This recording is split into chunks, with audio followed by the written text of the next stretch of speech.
Program 41 Rumah Bantuan Layak Huni di Langsa diduga mengalir ke tim sukses Wali Kota Langsa. Program tersebut dibiayai melalui Dana Otonomi Khusus atau Otsus Aceh tahun anggaran 2025. Nama paketnya, Pembangunan Rumah Sehat Sederhana dalam Wilayah Kota Langsa.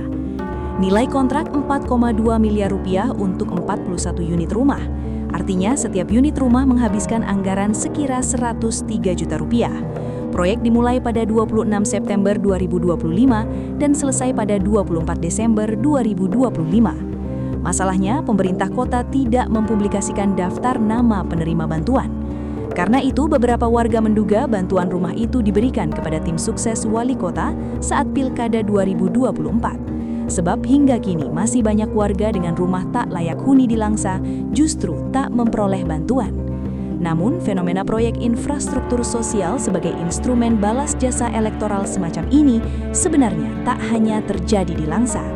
Selengkapnya baca editorial KBA.One berjudul Hadiah Politik Berjubah Rumah Bantuan, tayang 6 April 2026.